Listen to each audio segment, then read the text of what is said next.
L'affaire de Jeffrey Epstein. Jeffrey Epstein affaire. Epstein. Jeffrey Epstein. Des millions de documents ont été rendus publics sur l'affaire Epstein, ce pédocriminel au réseau planétaire. Les royautés, les gouvernements, les universitaires, les ambassadeurs, à chaque publication, les démissions se succèdent.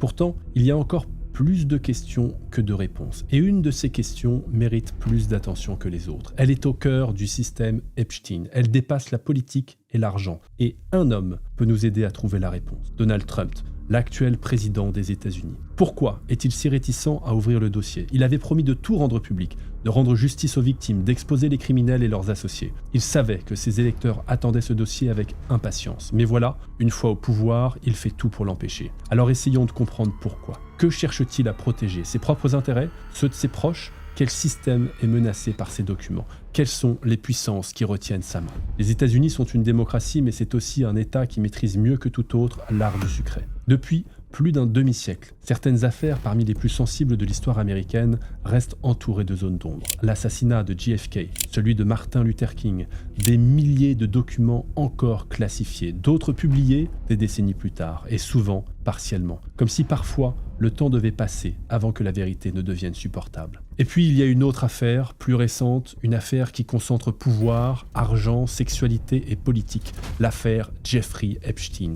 Officiellement, Epstein est un financier américain, mais pas un financier ordinaire. Il évoluait au cœur des élites mondiales, chef d'entreprise, responsable politique, universitaire, tête couronnée, son carnet d'adresses ressemblait à une cartographie du pouvoir, jusqu'à sa chute. Arrêté pour trafic sexuel de mineurs, il est retrouvé mort dans sa cellule en 2019, dans ce qui sera officiellement qualifié de suicide. Un événement qui choque l'Amérique et déclenche immédiatement une vague de questions. Depuis, des millions de pages ont été rendues publiques, témoignages, pièces judiciaires, contacts, échanges, photos, vidéos. Mais à mesure que certains dossiers s'ouvrent, une impression persiste. Tout n'a peut-être pas encore été révélé. Des zones d'ombre demeurent, certains noms apparaissent sans toujours être contextualisés et chaque publication semble soulever davantage de questions qu'elle n'apporte de réponse. Dans ce contexte, une interrogation intrigue particulièrement. Lorsque Donald Trump promet pendant sa campagne de rendre publics les Epstein Files, pourquoi observe-t-on ensuite autant de prudence ? Pourquoi ce dossier semble-t-il résister, comme d'autres avant lui, à la transparence ? Pendant la campagne présidentielle de 2024, Trump est interrogé sur Fox News. S'il est élu, rendra-t-il public les Epstein Files ? Sa réponse semble immédiate. Would you declassify the Epstein files?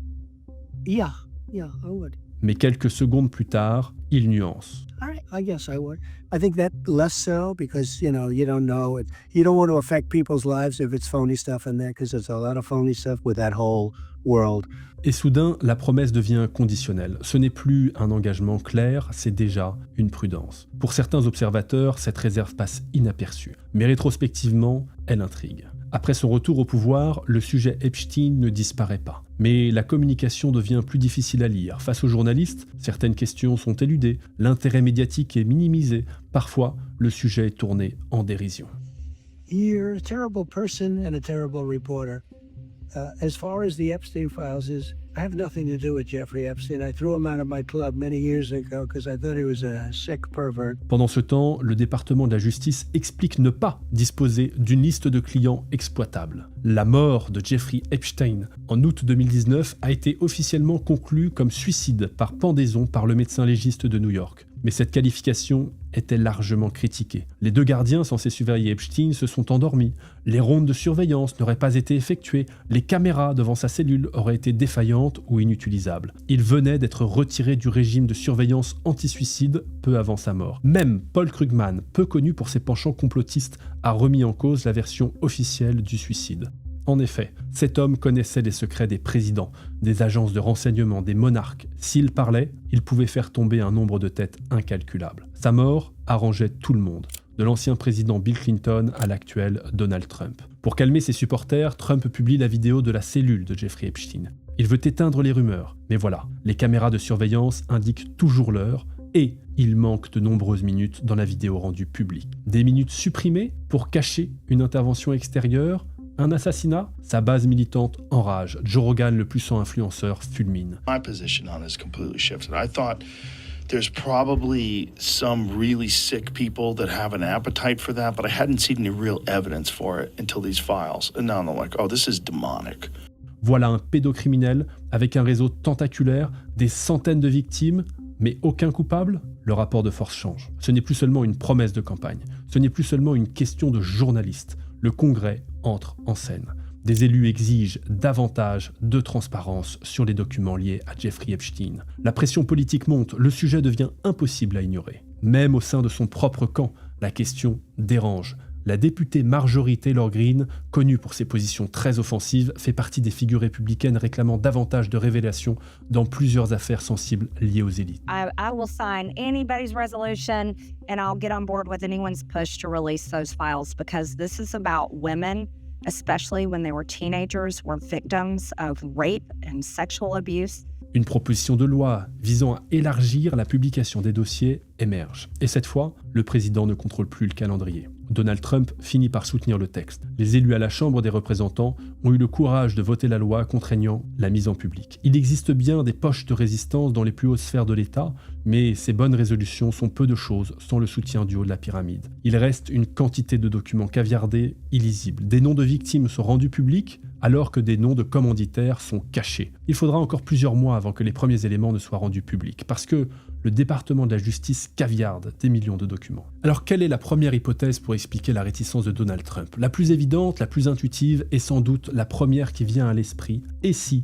Donald Trump avait cherché à protéger Donald Trump? Après tout, il a bien connu Jeffrey Epstein. Dans les années 90, les deux hommes évoluent dans les mêmes cercles new-yorkais. Ils sont photographiés ensemble, fréquentent les mêmes soirées, partagent certains réseaux de la haute société. Rien d'illégal dans cela.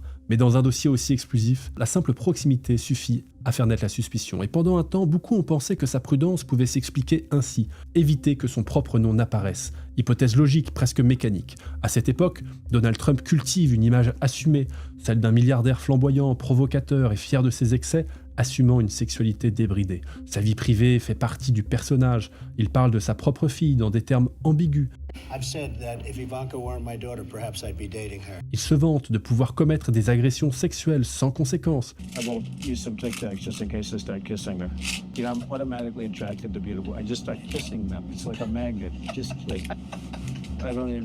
Il finira même condamné pour des faits similaires. Dans une interview accordée à Playboy en 2002, il évoque son amitié avec Jeffrey Epstein. « Je connais bien Jeffrey Epstein, un mec super. Il aime beaucoup les femmes et on dit qu'il les aime plutôt jeunes. » Relue aujourd'hui, cette phrase dérange. Non parce qu'elle constitue une preuve, mais parce qu'elle semble révéler une proximité devenue troublante après coup. Mais que disent réellement les faits? Depuis l'ouverture progressive des documents liés à l'affaire Epstein, Donald Trump n'a pas été mis en cause pour participation aux crimes révélés. Aucune inculpation, aucune procédure, aucun élément public ne l'implique dans le système de trafic sexuel. Nuance essentielle, car dans un scandale de cette ampleur, la différence entre relations sociales et implication pénale est fondamentale. Bien sûr, on peut penser qu'il se protège lui-même. Seuls les documents non compromettants ont été rendus publics. Il contrôle le narratif, donc il paraît innocent. Un document récemment exhumé par le FBI semble même le disculper. Selon le compte-rendu d'un entretien mené en 2019 avec un ancien chef de la police de Palm Beach, Trump aurait contacté des autorités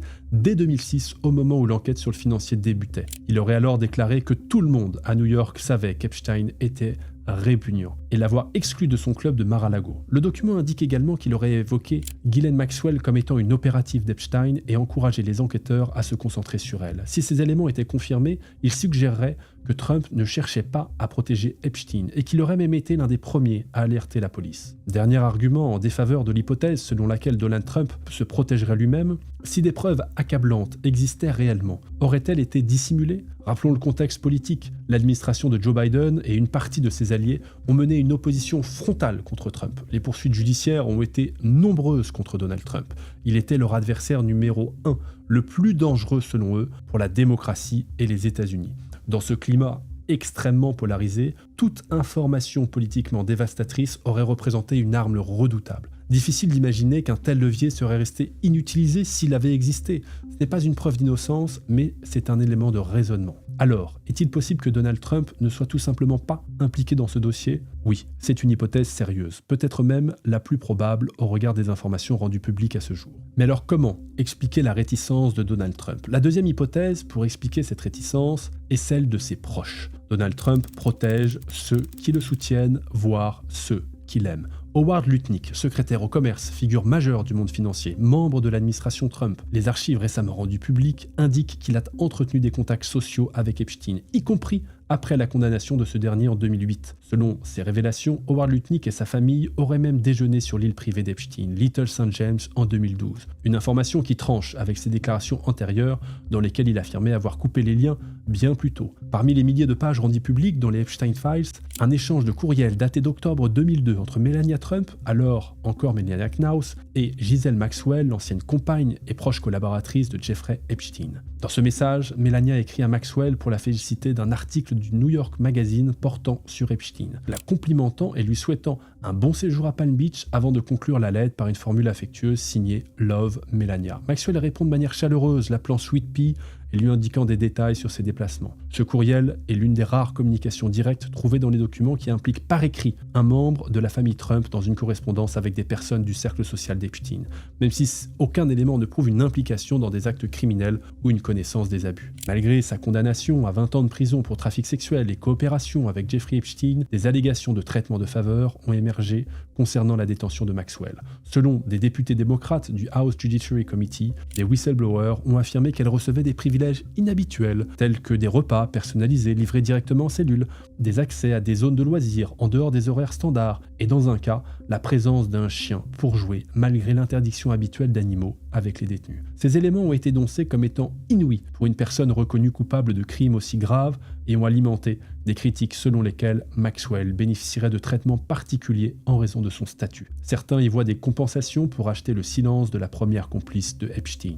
La thèse selon laquelle Trump protège ses proches est plausible. Jusqu'à présent, seule une proximité gênante ressort des éléments publiés. Aucun crime ne peut leur être reproché, même s'ils ont entretenu la puissance du pédocriminel par leur argent, leur influence et leur amitié. Mais alors, pourquoi Donald Trump ne voulait plus rendre public ces documents ? J'interromps la vidéo 1 minute pour vous parler de notre guide bourse. Il est actuellement en kiosque. Des premiers pas au premier million, comment investir en bourse. J'en profite aussi pour vous dire qu'il y a des liens cliquables dans la description de cette vidéo pour pouvoir vous abonner à nos revues. À très bientôt, merci beaucoup. Troisième hypothèse, il protège un système tout entier. Et si la prudence autour du dossier Jeffrey Epstein ne visait pas à protéger un homme, mais un système tout entier. Car plus les documents sont rendus publics, plus une réalité apparaît. Epstein n'était pas seulement un prédateur, il était connecté profondément à des sphères où se croisent pouvoir politique, fortune colossale, institutions, universités, réseaux d'influence internationaux. Son carnet d'adresses ressemblait moins à une liste de contacts qu'à une cartographie des élites. Dans ce contexte, ouvrir totalement les archives devient un acte aux conséquences imprévisibles, car un dossier de cette nature ne produit pas seulement des coupables, il produit des zones de choc économique, politique, diplomatique. Car lorsque certains documents ont été rendus publics, ce n'est pas seulement un scandale criminel qui est apparu, c'est une cartographie du pouvoir. Parmi les personnalités mentionnées dans différents documents judiciaires ou témoignages, Bill Clinton, ancien président américain dont le nom apparaît notamment dans des registres de vol, le prince Andrew, Duke of York, probablement la figure la plus gravement éclabousée. Il a conclu un accord financier avec une accusatrice. Bill Gates, qui a reconnu avoir rencontré Epstein. Ce dernier a confirmé lui avoir fait bénéficier de prostituées russes. Alan Dershowitz, avocat de renom, accusé par une plaignante. Et la liste ne s'arrête pas là. Chef d'entreprise, scientifique, responsable politique, universitaire. Aujourd'hui, le gouvernement britannique vacille. Des responsables politiques ont démissionné en France. Si Donald Trump a été réticent à la publication, il faut reconnaître que l'administration Biden n'a rien rendu public. Démocrates et républicains semblent se protéger. Et seule l'élection du tonitruant homme d'affaires, sur un discours anti-élite, a offert une part de vérité dans cette affaire. Il est courant que les affaires soient étouffées en interne. En 2016, un livre, La face cachée du Quai d'Orsay, de Vincent Jauvert, révèle qu'une affaire de pédocriminalité au sein du Quai d'Orsay a été cachée. Aucune enquête, aucune sanction, aucune protection des victimes. Le haut lieu de la diplomatie française devait protéger l'institution et ses membres. Il a fallu la révélation des Epstein Files pour révéler l'identité de ce diplomate proche du pédocriminel Fabrice Hédan. Même les journalistes n'avaient pas voulu mettre en cause la personne. Il a fallu l'élection de Trump et la pression populaire pour que cette affaire soit judiciarisée. Le système s'était protégé lui-même. Mais dans le cas de Trump, l'hypothèse d'une préservation du système se heurte à une contradiction majeure. Donald Trump n'a jamais bâti sa carrière politique sur la retenue. Au contraire, depuis son entrée en politique, il a souvent prospéré dans la confrontation, affrontements avec les institutions, attaques contre les élites, ruptures diplomatiques, déclarations explosives. Sa stratégie a rarement consisté à calmer le jeu. Elle a souvent consisté à le renverser. Et puis, il y a un autre élément. Les personnalités mentionnées dans les documents Epstein appartiennent pour beaucoup à des sphères que Trump a régulièrement critiquées. Les grandes fortunes, la gauche, les élites politiques, les institutions traditionnelles. Difficile d'imaginer qu'il aurait intérêt à protéger des milieux qu'il a précisément construit sa carrière à attaquer.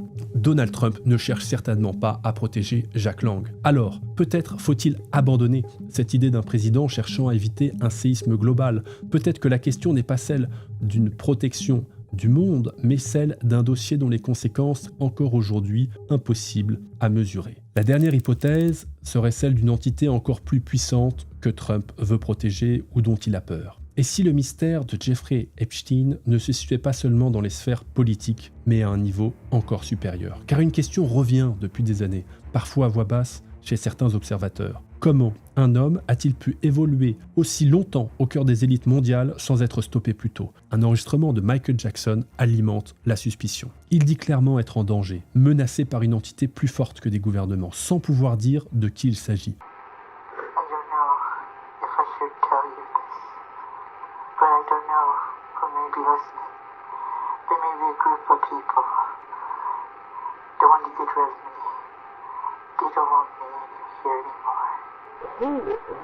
Who could do this? It's not the government.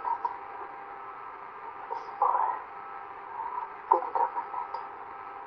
Le voile est encore loin d'être levé sur ces puissances. Mais Epstein fréquentait des chefs d'État, des milliardaires, des scientifiques, des responsables politiques, des figures internationales. Un niveau d'accès rarissime et il bénéficiait d'une fortune colossale, presque anormale.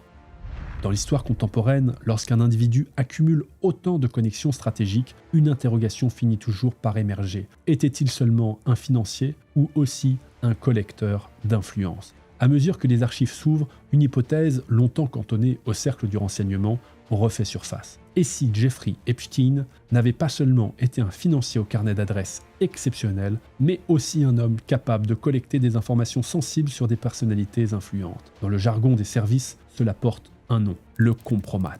Du matériel compromettant destiné à exercer une forme d'influence. Obtenir des informations sales sur un adversaire, l'impliquer dans un crime, permet de le contrôler ou de le neutraliser. C'est une arme utilisée par les services de renseignement de tous les pays. Le schéma intrigue, proximité avec le pouvoir, capacité à séduire les élites, flux financiers opaques et informations potentiellement compromettantes. Certains ont évoqué l'hypothèse d'un chantage potentiel. D'autres, celle d'une exploitation par des services étrangers. Le nom du Mossad est parfois apparu dans ces spéculations, notamment en raison des liens d'Epstein avec l'ancien Premier ministre Ehud Barak. Certains veulent simplement salir un pays dont ils n'approuvent pas la politique ou pour qui ils nourrissent une haine. D'autres veulent la vérité. Le FBI, sous J. Edgar Hoover, collectait des informations compromettantes sur des figures politiques. Un cas célèbre est celui de Martin Luther King. Les Epstein Files montrent une relation documentée entre Jeffrey Epstein et l'ancien Premier ministre israélien Ehud Barak. Barak a rencontré Epstein à plusieurs reprises entre 2003 et 2017, y compris à New York et sur son jet privé. Il a également travaillé avec Epstein sur des investissements et des technologies de communication. Les emails publiés montrent des échanges réguliers entre eux et parfois des arrangements personnels logistiques. Là encore, aucune preuve formelle n'est venue confirmer une implication directe avec le renseignement, et les autorités israéliennes ont toujours démenti toute implication. Mais d'autres liens avec Israël ont émergé.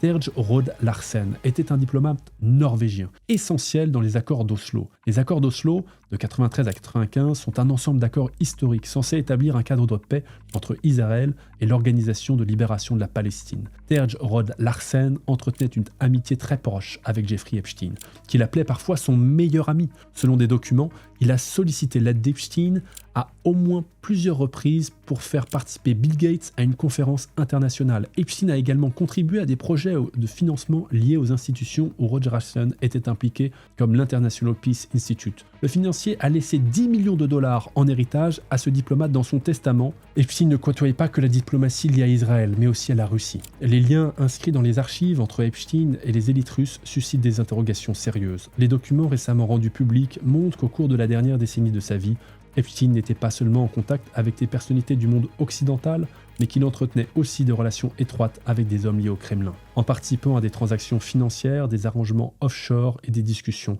autour d'investissements immobiliers ou technologiques impliquant des oligarques et des représentants russes. Cette constellation de connexions a naturellement ravivé chez certains observateurs l'idée du compromat, ce concept de renseignement consistant à accumuler des informations potentiellement compromettantes à des fins d'influence ou de pression. Epstein, par sa capacité à être au centre des réseaux puissants, aurait pu être amené, volontairement ou non, à jouer un rôle dans des jeux d'influence transnationaux. Les autorités russes ont toutefois démenti toute implication d'Epstein avec leurs services et ont tourné en dérision ces hypothèses, les qualifiant de « pas sérieuses ». Au fond, peut-être que la véritable énigme de Jeffrey Epstein ne réside pas seulement dans ce que nous savons, mais dans ce qui continue de nous échapper. Car au fil des années, des documents ont été publiés, des noms révélés, des procès tenus, et pourtant, le sentiment d'incomplétude demeure, comme si ce dossier résistait encore à la transparence totale. Nous avons exploré plusieurs hypothèses, la protection personnelle, la protection d'un entourage, la crainte d'un choc systémique, peut-être même la sensibilité d'informations dépassant le simple cadre politique. Aucune de ces pistes ne livre à elle seule une réponse définitive, mais toutes convergent vers une même réalité. Certains dossiers ne sont jamais ordinaires, car lorsqu'une affaire touche à la fois au pouvoir, à l'argent, à l'influence et à l'intime, elle cesse d'être un simple scandale. Elle devient un test pour les institutions, un test de transparence, un test de courage politique, un test de confiance démocratique. Le système a entretenu la puissance d'un pédocriminel. Il se nourrissait des crimes commis avec son réseau. La participation à un viol augmentait son emprise sur ses complices, donc son impunité. Ses complices lui étaient redevables, il obtenait d'eux des faveurs, des informations, de l'argent, donc encore plus de puissance pour continuer son œuvre diabolique. Mais voilà, il n'y a aujourd'hui aucun procès. Seule sa compagne a été mise en détention et pour seulement 20 ans, quand d'autres aux États-Unis sont condamnés à la peine de mort pour moins que ça. Aucun complice, aucun ami, aucune relation d'influence n'est mise en cause. Alors une dernière question demeure. Non pas que cache ce dossier, mais plutôt sommes-nous prêts à entendre ce qu'il pourrait révéler ? Que nos élus, nos agences étatiques, nos entrepreneurs, nos ambassadeurs, nos scientifiques construisent nos sociétés avec des techniques qui nous répugnent.